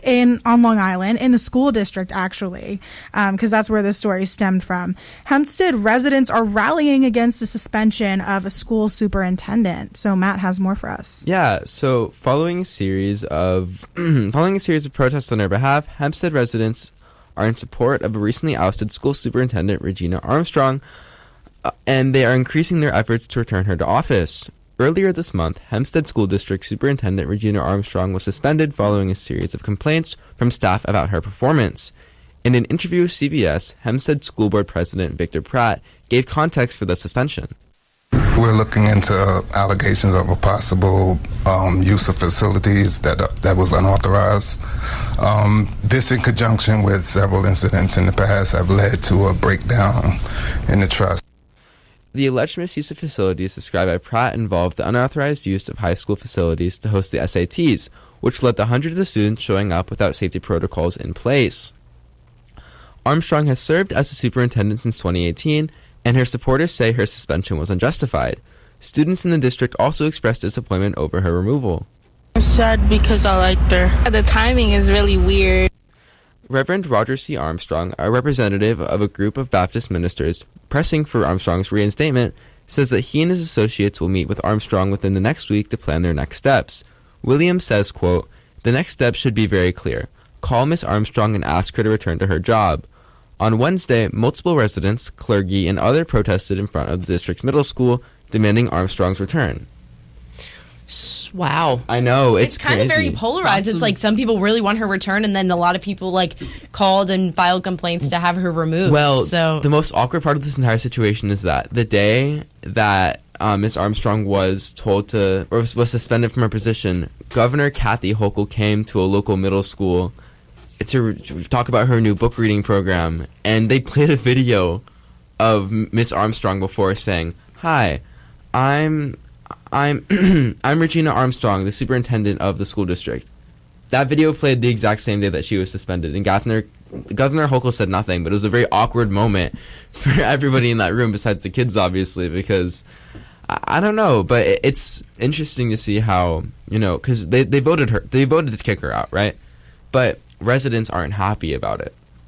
So it really is. Are they searching for her replacement, or is there an interim they are superintendent? Right now they have an interim one right now, but they're searching for a permanent replacement. But I don't think that the residents of Hempstead want her to be replaced. Yeah. Can I just say I understand having no safety protocols when there's a lot of students flocking to a school and stuff, but I don't know. I don't feel like this is the most crazy thing in the entire world. It was educational in basis. You know what I mean? It wasn't like she was embezzling funds from the school district or she was doing some kind of other crime. You know what I mean?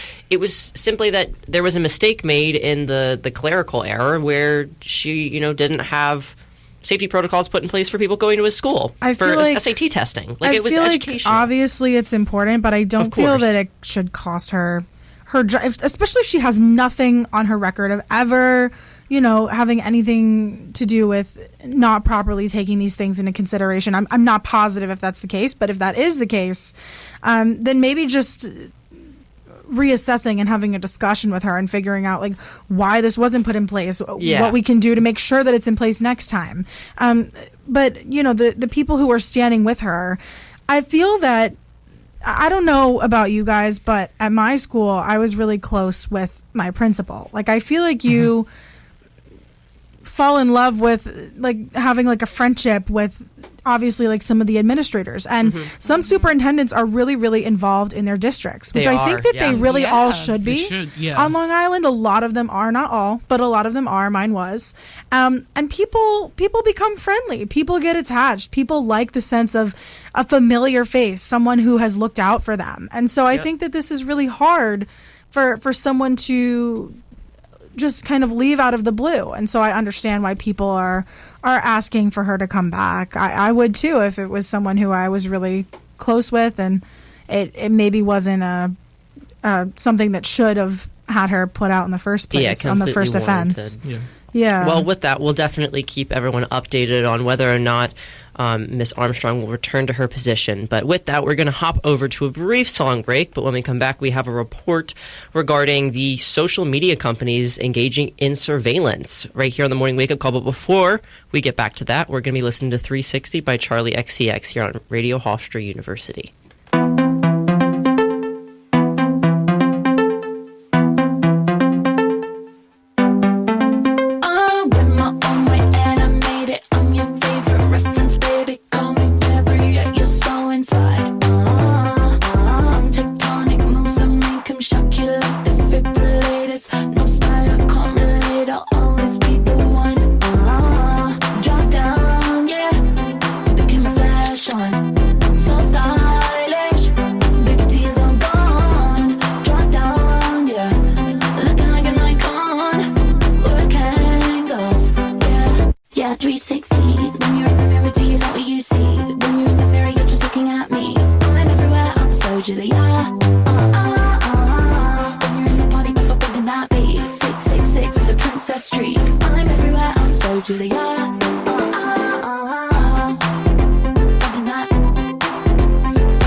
That was 360 by Charlie XCX right here on the Morning Wake Up Call on 88.7 FM Radio Hofstra University. We still have about a half an hour left with you all. And moving from our local headlines, we're going to get into a new report by the Federal Trade Commission that was just released. Social media companies engaging in vast surveillance, the FTC finds, calling the status quo, quote, unacceptable. It's no surprise that your favorite apps were spying on you to some degree, but it may be even more than you think. A new report released by the Federal Trade Commission found that major social media companies are engaging in vast surveillance when collecting data and personal information about consumers. The companies examined by the report included Facebook, Instagram, Snapchat, Discord, and TikTok, among others. The report finds that information like one's age, gender, location, marital status, or income could be collected by companies to be used for advertising recommendations or to be sold to third parties. However, the FTC also finds that users, quote, lacked any meaningful control over how personal information was used for AI-fueled systems, end quote. Additionally, the report also raises concerns about the privacy of children and teens on these platforms who are especially at risk. The FTC advocates for parents to have more control over what information is collected from their children's social media accounts, and for legislation like the Children and Teens Online Privacy Protection Act to be passed and put into action. Many social media companies deny the notion that personal information is used to sell ads, especially for minors.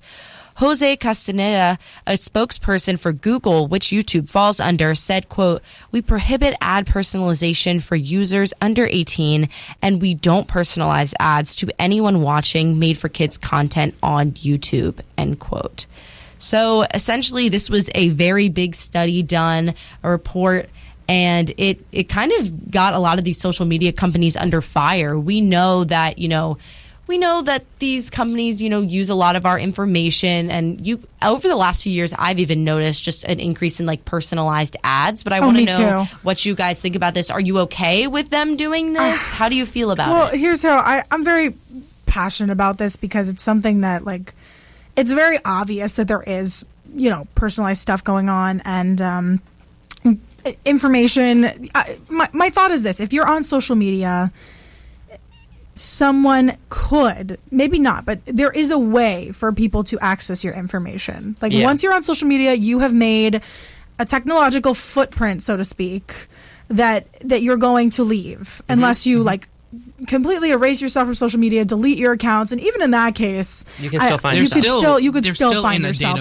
Once you're online, you are there forever. So I think that when people sign up for these accounts, it's important for them to know that it's kind of like you're agreeing to this, because this is a pretty common thought that we all have. Okay. Oh, wait. I'm sorry, Cam. You can go. No, has anyone seen where you'll say something out loud and then 5 minutes later something will pop up on your Instagram? To me so many times. It's like, oh my god, I've been really interested in getting new lights for my room, new LED and lights for my room, LED and then lights LED lights from Amazon on my TikTok, and it's get these new LED lights on TikTok Shop. Yeah, it's so weird. One of my friends, she was shopping in person at a shoe store, and she was looking at this pair of shoes. I guess they didn't have her size, and she went on social media later that day, and the exact pair of shoes were up in the color that she was looking at were on social media.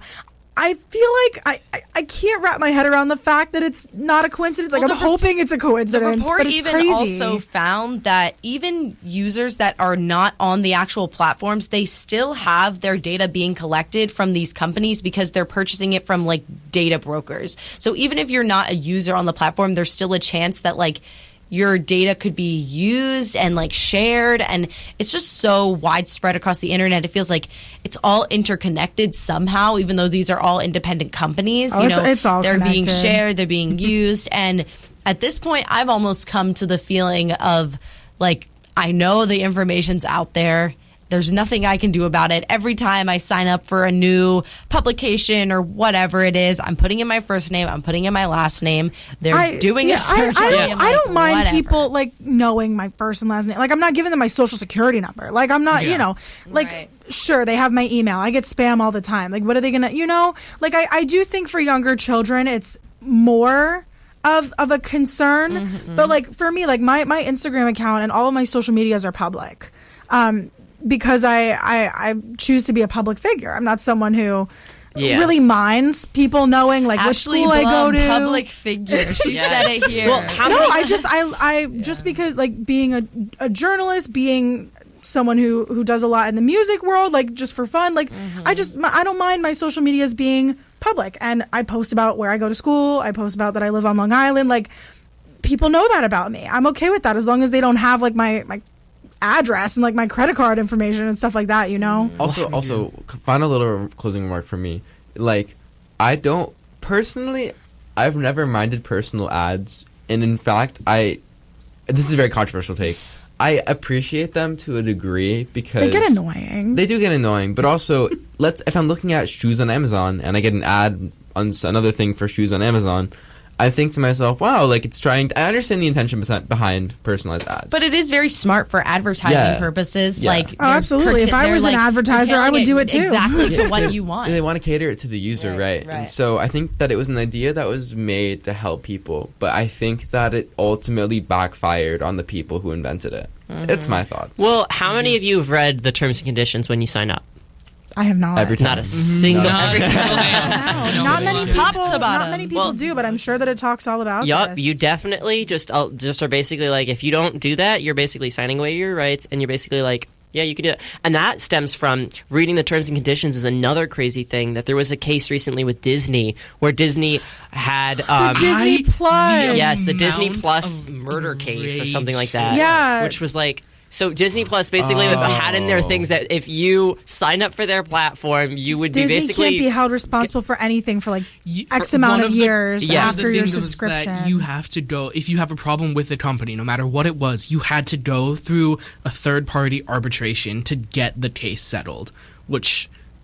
that might be the one you're talking about. But it was this... this woman that went to one of the restaurants on Disney property. Yes, that's what it was. Right. Double, triple checked with their waiter that the food was safe because she had severe allergies to certain, pretty common things, and too. She had it a was pretty bad reaction, dairy and nuts or some, common allergies that people are like, oh, yeah, we can cater to this easily.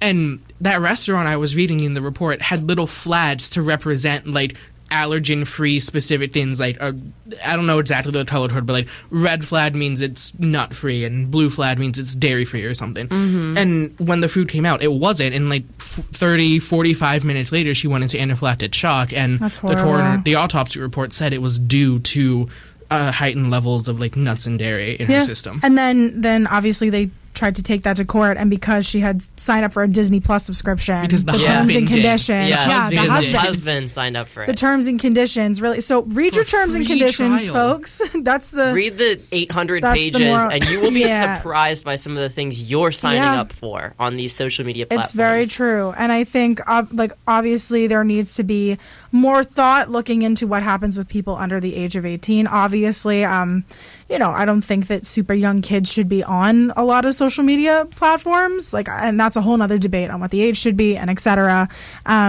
But definitely food for thought, definitely something to think about. But and on terms and conditions, there are age requirements too. Yeah. Anyways, final that's a whole nother conversation of people not putting their real ages on social media. That's a whole different story. Yeah, we could talk about that for a while. But moving from the world of social media, we're going to go to the space innovation world. I saw this story, and it just, I feel like there is a lesson to be learned here. So SpaceX is currently facing $133,000 in fines from the Federal Aviation Administration, or the FAA, for alleged safety violations. It all plays later, guys. It all plays later. later. So, thank you, Miss Reddy. So the FAA announced Tuesday that they're proposing these penalties for two major violations by SpaceX. The first took place in June of 2023 when SpaceX used a new launch control room without prior approval for a satellite launch and did not conduct a required readiness poll 2 hours prior to the launch. The second violation took place only a month after the first when SpaceX launched another satellite with a new rocket fuel facility that was also yet to be approved. SpaceX has 30 days to respond to the FAA, but the company has not commented on the fine at this time. So this stands out to me. We're talking about cutting corners earlier, and my thought is this. Obviously, the world of space travel is always a race. Mm-hmm. We're always trying to get the best tech, do the best studies. I mean, you think of the space race, obviously, it's something that is always going to be something that everybody is seeking after. So I understand wanting to get as many missions as you can and accomplish as many things as you can. But when you don't do it properly, and going back to what we were saying before, when you cut corners and you don't follow the proper procedures, and don't get me wrong, procedures, especially for stuff like this, are painstakingly annoying. Yeah. And to get things approved is a very, very tedious process. But if you don't go through that, this is what happens. The thing is, thank God nobody got hurt. I don't know a lot about these instances. Yeah, I don't know a lot about space travel, but like, what are the potential like downfalls to something like this not being approved? Like, could people seriously be hurt? Because aren't they just satellites being like? Yeah. Wait, Gabby, launched? you are a resident space person? I thought you were a resident space expert. I thought you were an astronaut. Your resident space reporter here on the Morning Wake Up Call. Let me call Elon. I have his number. Yeah, so there are no people going up on these missions, but I mean, equipment could easily be damaged. They could lose a lot of money, and also it's just a safety risk. Yeah. Even if people aren't on these missiles that they're sending up, it doesn't sound safe to me. Like, it doesn't sound like something I'd be like, yeah, you're fine. And the other thing, last month too, NASA announced that, the two astronauts, Butch Wilmore and Suni Williams, they went to the International Space Station on one of Boeing's Starliner initial test cruises, and they're still not back yet. They were only supposed to be there for I think it was a week or something. They're still up there because Boeing. But they're predicting they'll be there for a while. They're predicting they're going to be there for a while. But last month, NASA announced that the Starliner will not be the thing to bring them back home. They're going to be using a SpaceX capsule to try and get them back home with an earliest arrival date of February 2025. So that must be I want to know. Imagine going up there and being like, "Oh yeah, I'll be back," and then you're like, "You'll be back later." No, you won't. You're I'm there actually for gonna half be, a year. Yeah, actually, no, like year. Like, I'm gonna be living here for a while. Oh, you're talking a year. Yeah, like February 2025, they're coming back. Yeah, February 2025. I think will mark 6 or 7 months since they've been up there, and it was only supposed to be I think a little 1 excursion. or maybe 2 weeks. Yeah. And they've been up there for months now. And saying that they're... Sorry, Alex. You finish. No, you're good. But the thing, too, is that with these new... what were the violations that took place? Yeah. SpaceX now has to redesign these satellites, and they also have to make sure that the pod that are going to be bringing back our two astronauts is functional and safe for them to come back with a re-entry. Yeah, I mean, it definitely makes people maybe question SpaceX. Like, if this has happened twice, who's to say that it hasn't happened more? We don't know. Nothing has come out. But who's to say? So then it's like, what if they were to cut corners on a human mission? Then it creates a whole nother, thank God this wasn't related to humans, although a still important mission. But what if, if they're bringing these astronauts home, a corner is cut, and something bad happens? I mean, corner cutting is such a massive issue when you're talking about human lives here, right? I mean, and it's not even even with the satellites where there's no human beings on board, that could still be some seriously dangerous stuff. It could crash into other satellites in the space. Could blow up in the sky. It could blow up in the sky. It could fall down to Earth and hit into someone. The atmosphere. Exactly. It could be a seriously dangerous thing if there are corners cut. Time and time proven again, with the boat story earlier, with the OceanGate submersible, with this, it's just, and then Boeing, it's just like why do people not care about safety? Why will people do anything for saving a couple dollars when they could prevent the potential loss of life? Saving time or money. There's this rush to be greed. Yeah, there's this rush to be glorified, to get it done. And I was in Florida over the summer at the Kennedy Space Center, and there was a launch that was scheduled for the day that I was there from SpaceX. Yep. I believe it was some sort of satellite, not people, some sort of just like this. And the launch was canceled, so everybody was a little bit bummed out. But I'd prefer that than I would prefer seeing that two astronauts going up into space. The more you cut corners, and I don't know if there was anything that happened during that launch. They didn't explain why it was canceled. But the more you cut corners, the more you risk that happening.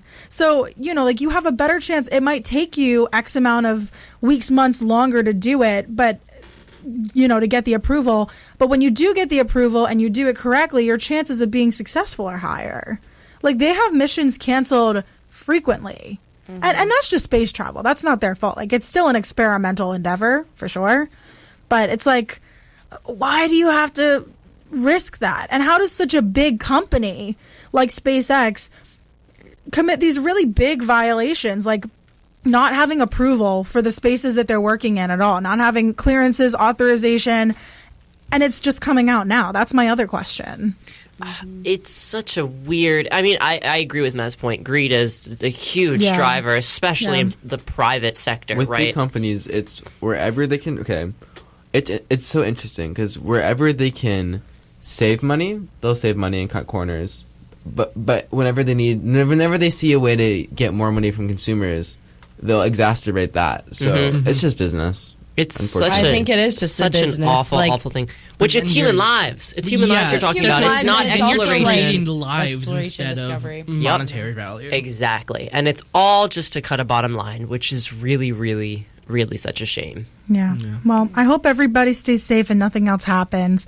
They haven't spoken out about the fine as of yet, but maybe we'll get some statements in the near future about what's going to be going on. But finishing up our tech segment, we're going to move to our entertainment story of the hour to round out today's show.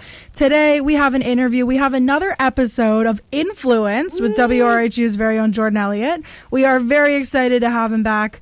He couldn't participate in morning show this semester because he has a very exciting internship in the city with Mr. Fallon, which is very exciting. But today, Jordan sat down with content creator Scott Wozniak, also known as Scott the Woz, who's accumulated over 700 million views on his YouTube channel that combines gaming with comedy. Let's take a listen. Hey y'all, Scott here, and you're listening to Influence with Jordan Elliott on WRHU.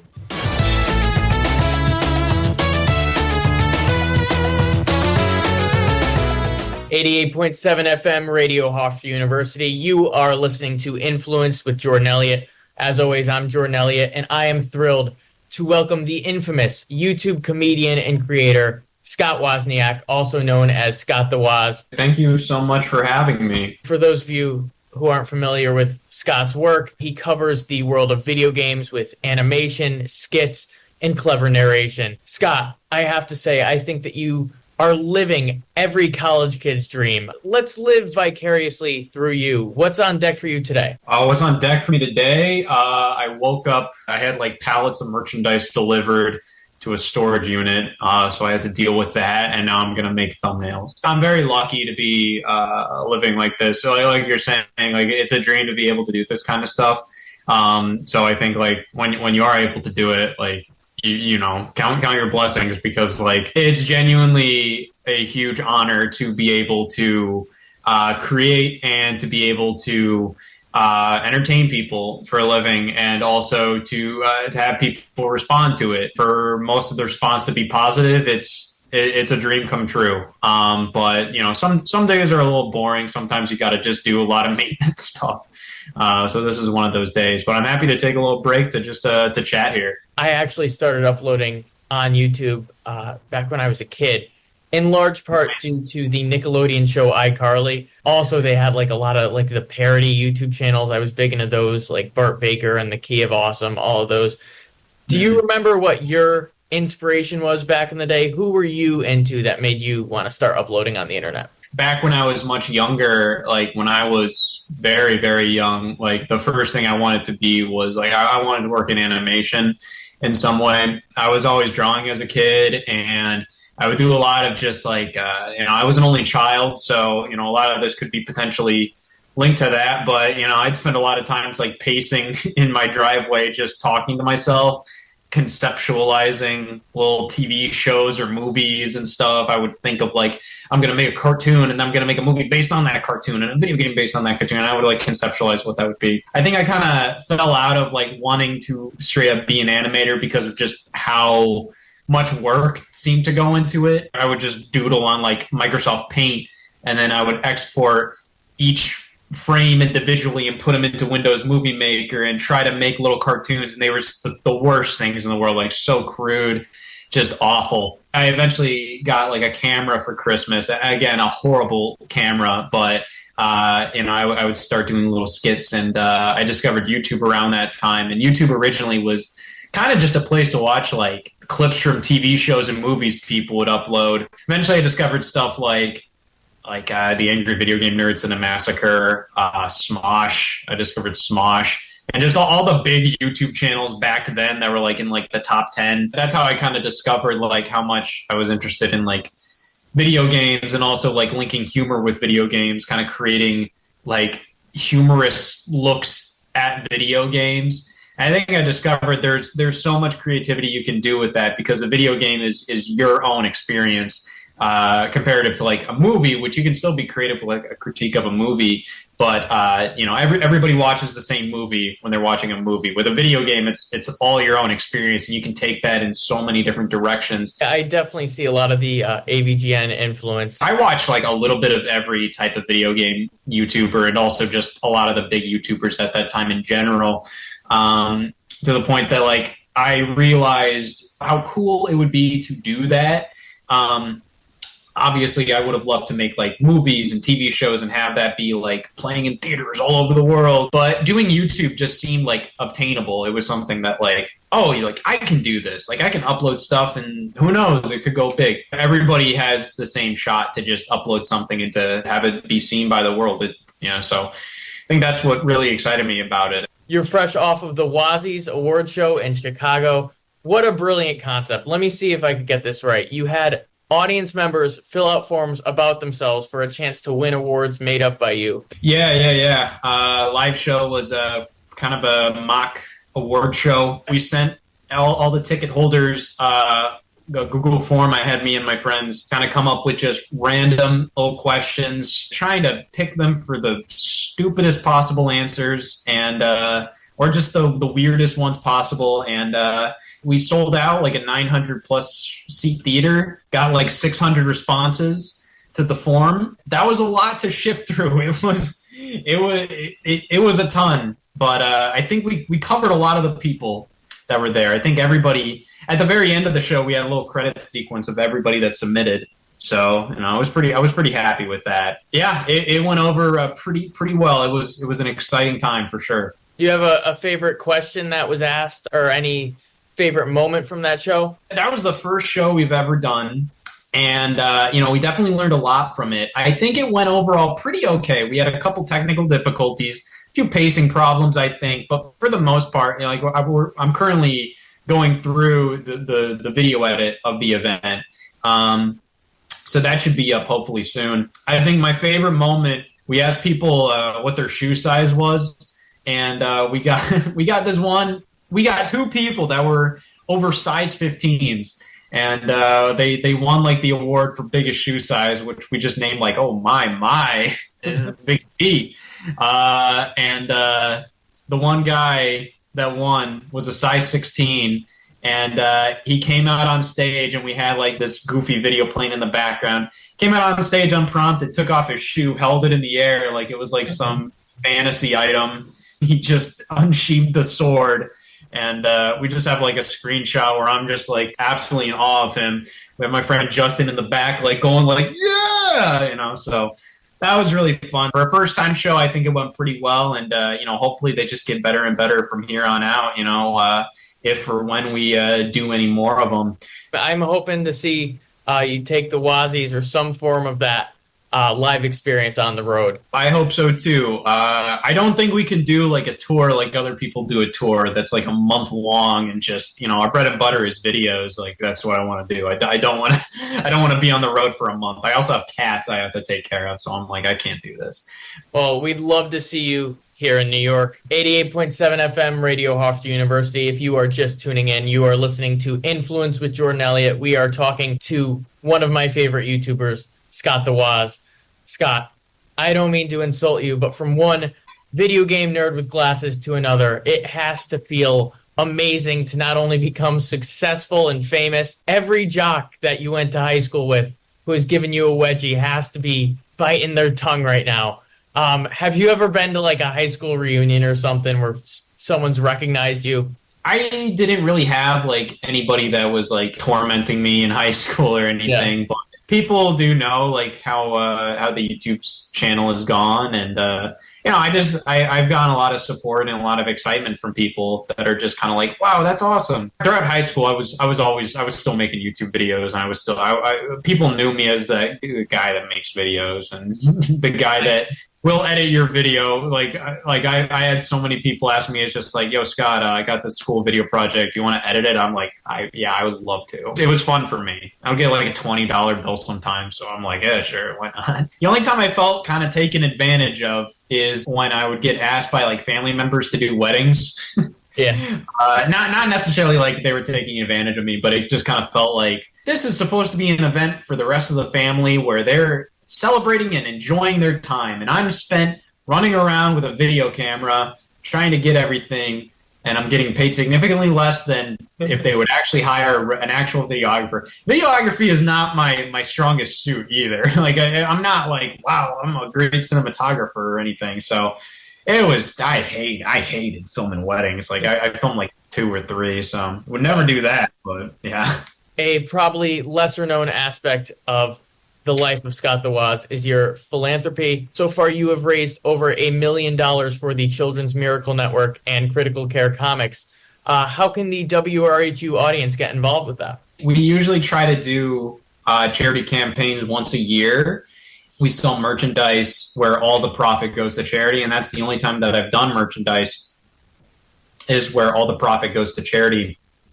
And we've been able to do some once-in-a-lifetime kind of products. That way, we partnered with Hasbro and USAopoly for Monopoly Scott the Woz edition and Clue Scott the Woz edition. The Scott the Woz trading cards, which was like one of my favorite things we ever did. VHS releases and some cool like mystery games where they were like official retro games that we bought from used game stores and put a sticker on them, so then it's just like you don't know what you get until you plug it into your system. Currently, right now, we're not doing anything right now. We wrapped up our merchandise for charity campaign and raised $1 million throughout the years.